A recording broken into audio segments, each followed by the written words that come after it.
Shalom, shalom, bien-aimés du Seigneur, que Dieu vous bénisse. Je te salue dans le nom de notre Seigneur Jésus, mon frère et ma soeur. Je suis Chris Roland Ouattara et bienvenue à notre temps magnifique, notre temps merveilleux d'exhortation. Que Dieu te donne sa grâce à travers cette méditation. Alors, nous voulons dire merci au Seigneur qui nous fait grâce chaque jour et qui nous soutient à travers ses faveurs, à travers sa bénédiction. Et je veux prier avec toi afin que le Seigneur puisse te rejoindre là où tu es et que nous puissions ensemble vivre ce moment que j'ai dénommé « Lève-toi et marche ». « Lève-toi et marche » qui est ce thème que le Seigneur lui-même nous met à cœur afin de vivre encore davantage dans sa grâce. Au nom du Père, du Fils et du Saint-Esprit, Père, nous te bénissons, nous te glorifions, nous te disons merci pour ta fidélité. Merci pour ce temps de méditation, ce temps de grâce, ce temps que nous passons dans tes parvis. Je voudrais que tu rejoignes tes enfants qui nous suivent, qui nous écoutent et que ta grâce leur soit prodiguée abondamment. Visite-les dans chaque domaine de leur vie, qu'ils voient se manifester sous leurs yeux et dans leur vie, et dans leur famille aussi, qu'ils voient se manifester ta grâce à tous les étages de leur vie. Et que tes faveurs et tes bénédictions ne leur fassent point défaut. Toi qui es vivant, pour les siècles des siècles. Amen. Au nom du Père, du Fils et du Saint-Esprit. Alors, bien-aimés, Dieu nous parle à travers un passage biblique que nous allons rapidement repérer. Et nous allons lire ce passage. C'est l'histoire donc de Pierre et Jean qui sont en route pour le temple et arrivés à l'entrée du temple, ils voient un homme paralysé donc qui était assis et qui leur demandait de l'aumône. Nous allons partir un peu au début de cette histoire, voilà, afin de mieux situer dans son contexte historique. Voilà, donc Pierre et Jean montaient ensemble au temple à l'heure de la prière. C'était la 9e heure. Il y avait un homme boiteux de naissance qu'on portait et qu'on plaçait tous les jours.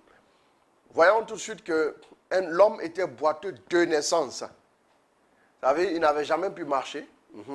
Et donc cet homme était porté, on le portait le matin, on le déposait devant le temple pour qu'il puisse demander l'aumône, demander la charité, demander l'aide de tous ceux qui venaient au temple. Pourquoi ce lieu? Tout simplement parce que on se dit quelque part que ceux au moins qui vont au temple, eux, ils sont plus sensibles à la charité. Mais ce qui n'est vraiment pas vérifié. Mais c'est le meilleur endroit où on peut demander un peu d'aide parce que les gens sont dans une logique divine, plus ou moins une logique de partage, une logique de fraternité et une logique de pouvoir aider leurs frères et leurs sœurs. Donc on le portait et on le plaçait tous les jours à la porte du temple, appelé la belle, pour qu'il demande l'aumône à ceux qui entraient dans le temple. Cet homme, voyant Pierre et Jean qui allaient y entrer, leur demanda l'aumône. Pierre, de même que Jean, fixa les yeux sur lui et dit, regarde-nous. Déjà, nous savons que la Bible nous dit, cet homme voyant Pierre et Jean, ça veut dire qu'il les a déjà regardés, il les a vus. Et qui allait entrer dans le temple, leur demande l'aumône. Pierre et même Jean fixa les yeux sur lui et dit, regarde-nous. C'est-à-dire le premier regard qu'il a posé, ici, pour que Dieu intervienne maintenant, il faut un deuxième regard. Le regard qui fixe, le regard de la confiance, le regard de la foi.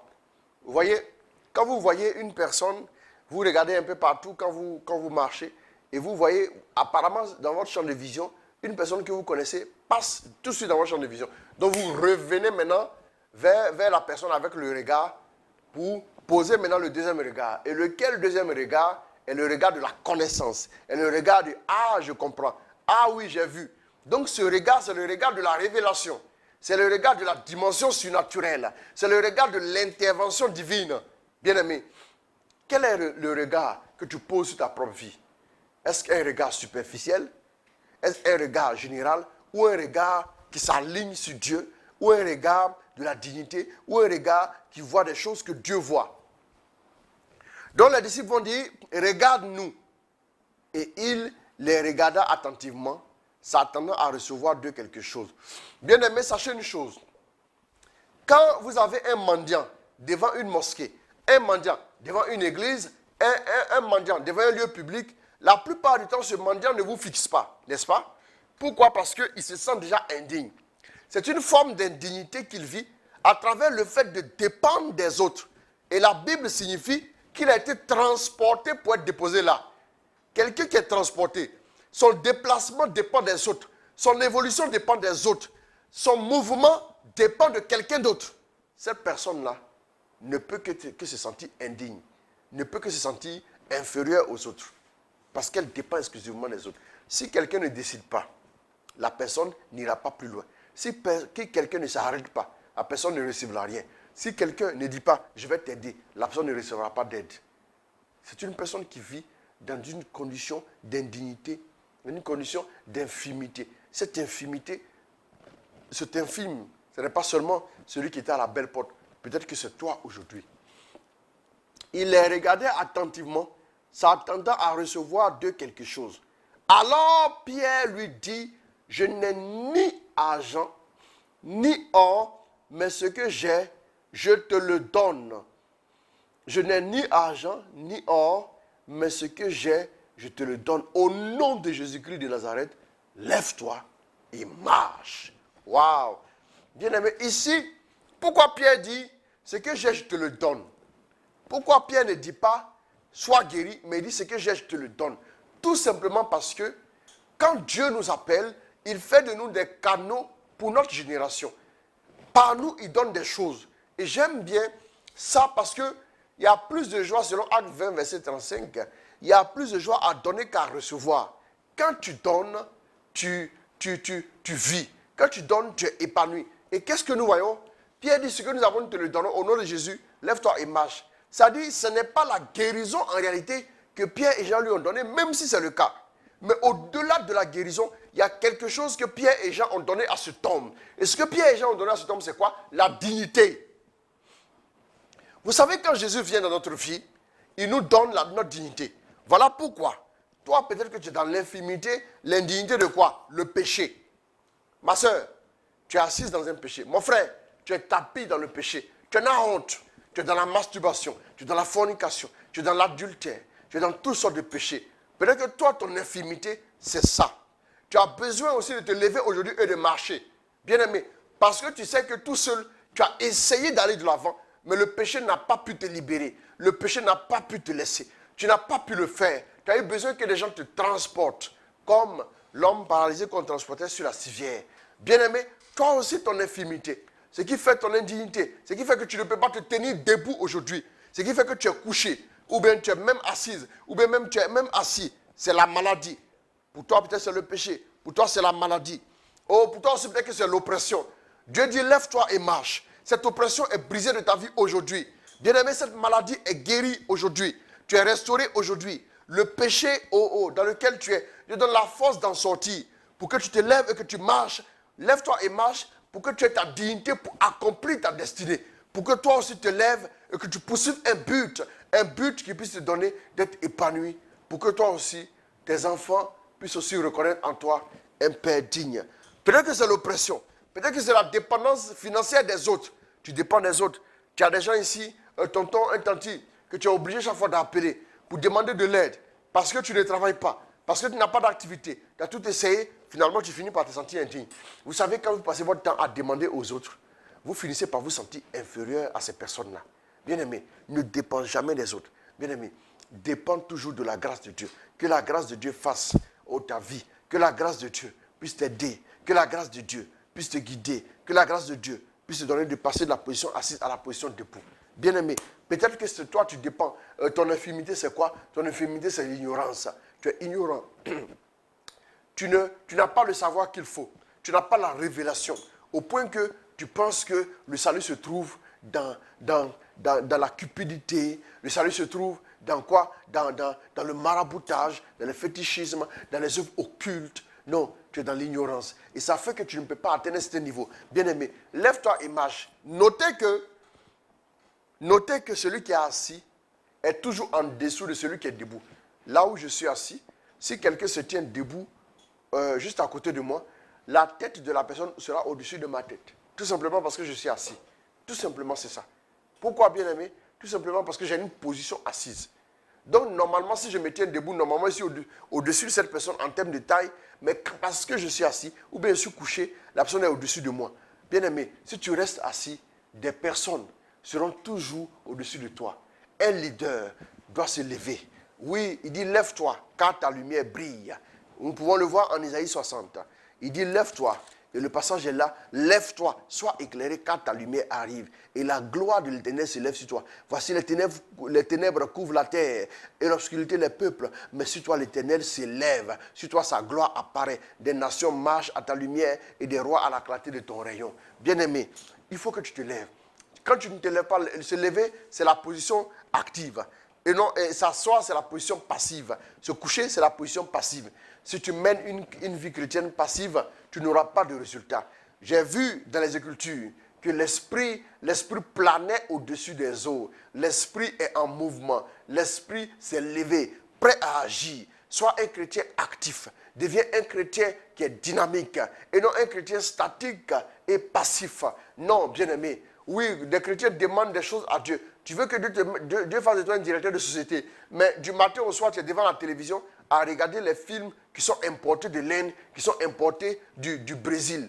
Comment toi-même, tu devais exporter ton savoir-faire et tu es en train d'ingérer des films et des films de fiction qui n'ont rien de vrai. Les personnes qui se tuent dans les films vont ensemble manger et partager le gain qu'ils ont amassé parce que tu les regardes. Tu ris, tu es le seul qui rit. Ouais.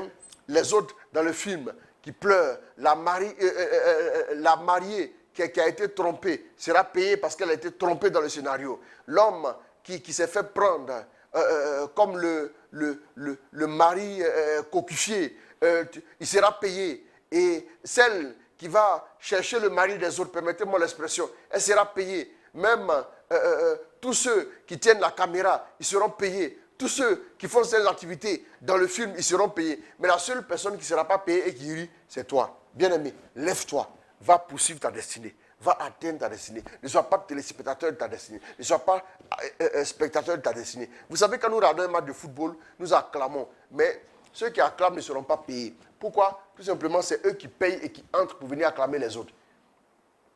Les spectateurs ressentent une joie. Les téléspectateurs ressentent une joie. Mais la joie de ceux qui ont mouillé le maillot, comme on le dit, la joie de ceux qui ont remporté la finale, qui ont remporté le trophée est plus grande que la joie des spectateurs. Vous savez, les supporters sont proches de leurs idoles. Ils célèbrent. Mais les téléspectateurs sont encore plus loin. Eux, leur joie est moindre. Les spectateurs, ceux qui sont même au terrain, les alentours du stade, leur joie est un peu plus grande. Mais ceux dont la joie est digne du 7e ciel, c'est ceux qui ont combattu. C'est ceux qui sont levés. C'est ceux qui ont couru. Mais ceux qui sont assis dans les tribunes, parce qu'ils étaient assis, ils n'auront pas droit à une joie plus grande. Ceux qui étaient assis devant les postes téléviseurs, ils n'auront juste une petite joie éphémère. Oui, après ils iront s'empiffrer de bière, mais leur joie ne sera pas grande. Mais ceux qui ont joué, ceux qui remportent le ballon d'or, c'est eux qui sont célébrés, honorés, parce qu'ils ont couru. Parce qu'ils ont été taclés partout. Ils ont eu des cartons jaunes. Ils ont même eu des cartons rouges. Il y a des matchs où ils n'ont pas marqué de but, mais ils ne se sont pas découragés. Je veux te voir debout. Dieu veut te voir debout. Dieu veut que tu passes à une autre étape avec lui. Dieu veut que tu te lèves. Dieu veut que tu puisses briller. Bien-aimé, lève-toi et marche. Dieu savait que si les apôtres et les disciples donnaient quelque chose à ce boiteux, le lendemain, il sera encore assis là. Parce qu'on l'aurait transporté. C'est le train-train quotidien qu'on le transporte. Sa joie est éphémère. Parce qu'on lui a donné, oui, une petite somme d'argent. Sa joie est juste éphémère, tout simplement parce que cet argent-là va finir et il viendra encore pour en demander. Il ne peut pas avoir exercé une activité parce qu'il est boiteux, il ne peut pas marcher. Bien-aimé, Dieu veut que tu brilles. Dieu veut que tu te lèves. Dieu veut que tu ailles dans une autre dimension. Dieu veut que tu te lèves comme une personne responsable. Lève-toi et marche. Ne crois pas en la position assise et passive qui te donnera de rencontrer un cadre dynamique. Ma soeur, tu ne peux pas t'asseoir devant les telenovelas du matin au soir et espérer qu'un homme, oui, un cadre, qui est en train de bâtir une société, qui est un chef d'entreprise, te rencontre quelque part et qu'il puisse faire de toi ta femme. Ces deux forces se repoussent. Sois une femme aussi qui te bat. Sois une femme qui se lève, qui va vaquer à ses occupations le jour. Même si tu vas vendre du bon maïs, des cacahuètes, va les vendre dignement, habille-toi bien. Oui, va dans les sociétés, proposer tes services. Demande à leur fournir des fournitures de bureau et autres, afin que tu puisses au moins gagner ton pain. Demande à leur fournir des stylos, des décorations pour bureau, de sorte à gagner ton pain. Bien-aimé, ne t'assois pas. N'attends pas un homme imaginaire qui viendrait un jour et qui te tirera d'affaire. Ça n'existe pas. Si tu attends cet homme-là, tu verras que ce jour-là, le jour où cet homme viendra, mais il sera avec toi, mais il va te brimer. Même à 5 francs près, tu dépendras de lui. Quand il faudra acheter une allumette chez notre frère le dialogue d'à côté, tu auras besoin que cet homme arrive, qu'il te donne 100 francs. Tu es réduit à ça. Ma soeur, lève-toi. Si tu vas commencer avec des beignets au bord de la route, sois digne. Sois digne. Oui, dans un quartier où j'habitais à l'époque, je voyais une dame qui faisait de la loco. Et les gens venaient s'intéresser à son aloco parce que la dame était bien mise, correcte, propre, sérieuse. Elle n'était pas transpirante et là, non, bien qu'elle soit à côté du feu, elle avait quelque chose pour se plonger bien. Elle était correcte, un visage, une mine bien faite et tout ça, pas une mine défaite. À 13h, elle commençait son business et elle faisait la loco jusqu'à 19h. Et elle finissait, elle faisait le point. Elle avait une vendeuse qui l'aidait. Bien aimé, cette femme-là, un jour, j'arrivais et j'ai vu que cette femme venait de finir, elle partait chez elle. Vous savez qu'est-ce que j'ai vu? Ça m'a frappé. J'ai vu la dame avec une clé qui a déverrouillé une voiture et mettre son matériel, tout ce qu'il fallait, dans le coffre. Et c'est une voiture, un SUV d'un très gros calibre. Écoutez-moi bien, mes amis. Un très gros calibre. Une très belle voiture blanche. Une 4x4. Bien aimé. Et quand j'ai vu ça, ça m'a frappé. Qu'est-ce qui m'a frappé? Ce n'est pas la voiture, mais c'est la mentalité de la femme. La femme qui avait déjà un SUV, qui avait déjà une 4x4, mais ce n'est pas senti d'un certain niveau. Elle est venue faire la loco au bord de la route. Bien aimé, il y a des petites filles qui ne sont même pas allées loin à l'école, qui n'ont même pas pu avoir le bac, qui sont assises avec les ongles, qui sont assises quelque part, qui attendent qu'un homme quitte sa femme et ses enfants pour venir les trouver dans un studio qui leur aura loué, une petite voiture qui leur aura offerte pour qu'ils puissent leur donner iPhone 11. Bien-aimé, écoute-moi ma soeur, si c'est comme ça que tu es, tu resteras celle qui va prendre les restes. Quand l'homme aura besoin de rentrer après un dur labeur, ce n'est pas auprès de toi qu'il ira. Il ira auprès de sa femme et ses enfants. Parce que quand il verra ses enfants, quand il verra son épouse, même si il n'est pas toujours en de bons termes avec son épouse, mais il préfère rentrer là où il aura la sérénité et la paix.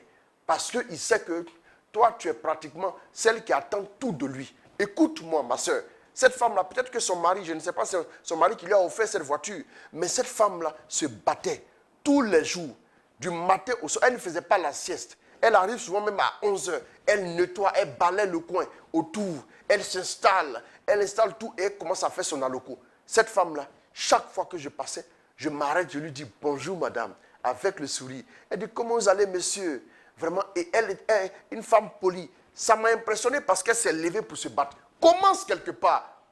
Tu es assis chez toi à la maison. Tu penses qu'une banque te fera assez confiance. Tu n'as aucun parcours.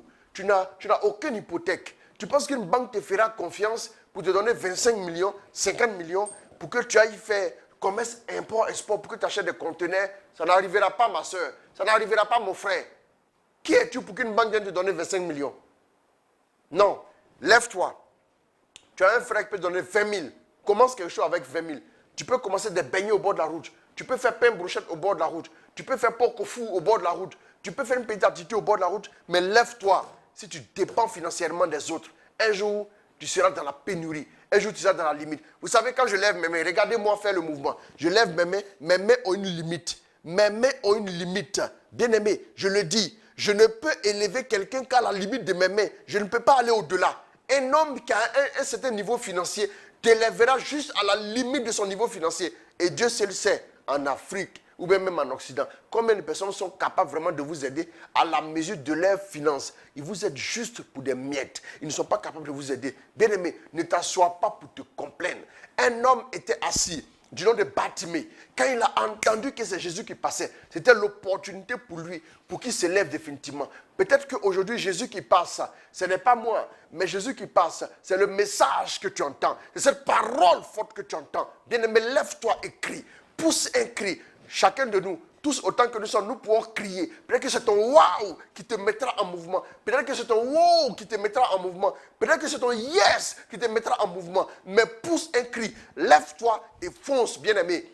Mais quand Bartimée a commencé à crier, les hommes ont commencé à lui dire, ils ont commencé à le rabrouer, ils ont commencé à le rabaisser. Bien-aimé, j'ai remarqué que les femmes ont commencé à chanter des cantiques à David quand il est passé de l'autre côté de l'histoire, parmi les vainqueurs et non parmi ceux qui s'apprêtent à remporter la victoire. Bien que ton combat soit noble, bien que ton défi soit noble, tant que tu n'as pas encore remporté, tu n'auras pas droit au cantique. Saül en a tué des milliers, David en a tué des myriades. Bien-aimé, il n'y aura personne pour te chanter un cantique pour t'encourager. David est arrivé au front. Son propre frère a dit, je connais ta malice, tu es venu pour voir le combat, c'est ça? La Bible dit, il lui a tourné le dos. David est arrivé à Tzilag. Il y avait ses femmes qui étaient à Tzilag. Tout a été transporté. Et même, la ville a été incendiée. Il avait tout perdu. Et en plus d'avoir tout perdu, qu'est-ce qui s'est passé? En plus d'avoir tout perdu, ceux qui étaient avec lui parlaient de le lapider. Écoute-moi bien.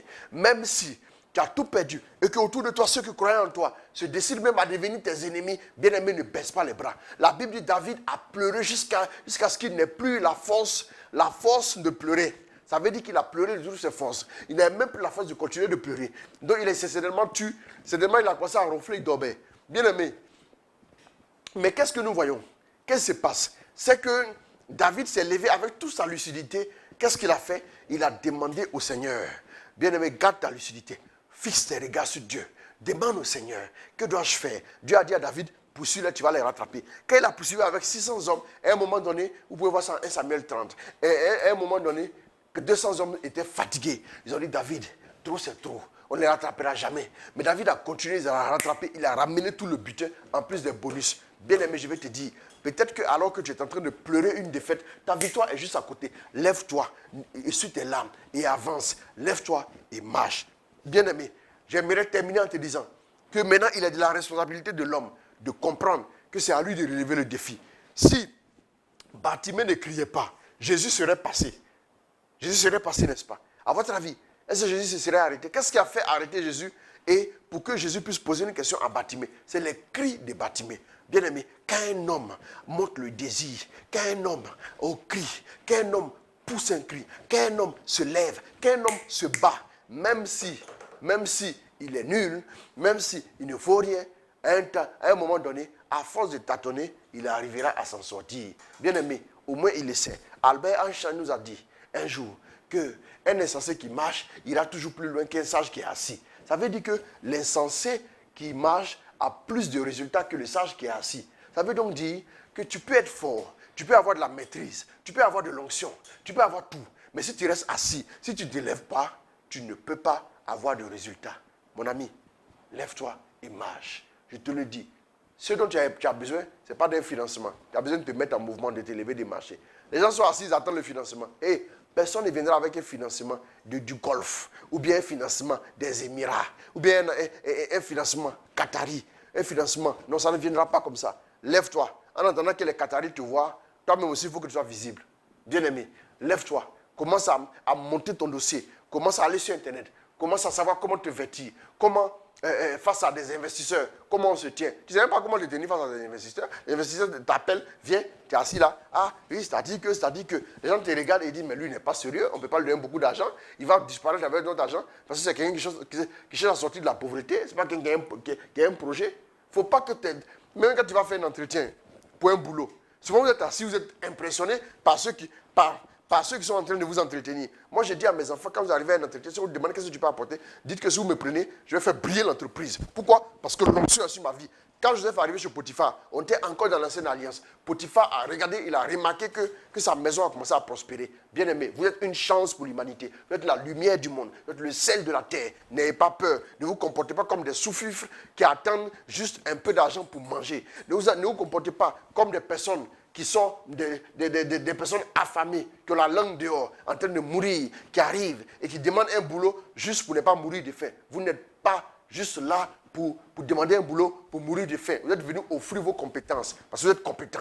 Parce qu'il y a quelque chose en vous dont l'entreprise aura besoin pour aider les choses à avancer. Bien-aimé, ne te néglige pas. Dieu a dit que tu es un héritier. Dieu a dit que tu es une personne de grande valeur. David est arrivé devant Goliath. David dit, mais moi je vais aller le battre tout simplement parce que tu es assis. Tant qu'on est assis, on n'a pas de victoire. Dieu avait déjà donné la victoire à Israël. Mais Israël devait se lever pour gagner cette victoire. Écoute-moi bien, lève-toi. Dans ta famille, il y a la sorcellerie parce que tu es encore assise. Dans ta famille, il y a beaucoup d'accidents parce que tu es encore assise. Dans ta famille, il n'y a pas de mariage. Oui, parce que tu es encore assise. Dans ta famille, il n'y a pas de personne qui puisse aller au-delà du bac. Parce que tu es encore assis. Bien-aimé, lève-toi et dis c'est fini aujourd'hui en tant qu'enfant de Dieu. Et je décrète et j'annonce que mon Dieu nous a donné la victoire. Lève-toi et marche. Lève-toi et avance. Lève-toi et entreprends. Tu es un investisseur. Même si tu as 100 000, tu peux investir. Tu es déjà un investisseur. Tu as 50 000, tu peux investir. Tu as 25 000, tu peux investir. Tu peux commencer à faire quelque chose. Mais sache que, en plus d'être investisseur, commence à étudier des lois basiques de la finance, des lois basiques de la gestion, pour savoir comment gérer une entreprise. Demain, tu sauras comment gérer une multinationale. Si tu gères une petite entreprise avec la mentalité d'une multinationale, demain, tu es éligible à la position de multinationale. Mais tu gères une grande entreprise qui est prometteuse, comme une entreprise de quartier, de bas niveau. Ce que tu gagnes aujourd'hui, tu bouffes tout et tu attends demain. Bien aimé, tu viens de commencer à investir, mais c'est toi qui te lèves déjà, tu t'assois, tu appelles des amis, tu leur offres à eux tous une bière, pour qu'on sache que tu as eu un bénéfice après ton premier marché. Bien aimé, à offrir des bières, s'il y a la place dans tes finances pour la bière, bientôt, il n'y aura plus la place pour un avenir. Écoute-moi bien. Ouvre-toi à la grâce. Si tu as de l'argent, commence à épargner. En économie, Y, qui est le revenu, égale C plus S. Le C, c'est la consommation. Le S, c'est l'épargne. Et selon la loi psychologique de John Maynard Keynes, à proportion que le revenu d'un agent économique augmente, sa consommation augmente, mais de façon moins proportionnelle. Donc, ça veut dire quoi? Ça veut dire que le Y, qui est le revenu augmentant, la consommation augmente plus vite que l'épargne. C'est ce que John Maynard Keynes est venu dire. Quand tu commences à avoir plus de moyens, ne te dis pas que non, mon salaire doit augmenter. C'est la gestion qui doit être meilleure avant que ton salaire augmente. Sinon, tu vas voir que plus l'argent augmente, plus les besoins augmentent et tu vas évacuer. Quelqu'un a dit, c'est l'argent que vous finissez d'épargner, c'est le reste que vous consommez. D'autres pensent que c'est ce que tu finis de consommer, c'est le reste que tu épargnes. Faites l'inverse. Bien-aimé, lève-toi. Commence à réfléchir sur comment gérer, comment se battre, comment construire un mariage stable, comment construire une famille épanouie.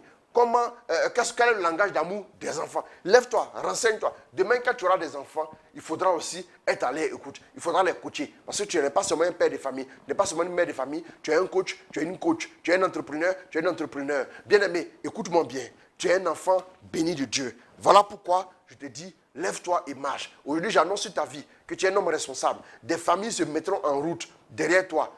Des nations doivent marcher à ta lumière. Il faut seulement que tu te lèves. Alors, je vais m'arrêter là. Merci beaucoup. Que Dieu te bénisse, qu'il t'accorde sa grâce et sa faveur et que, à n'en plus finir, ces bénédictions surabondent de ta vie.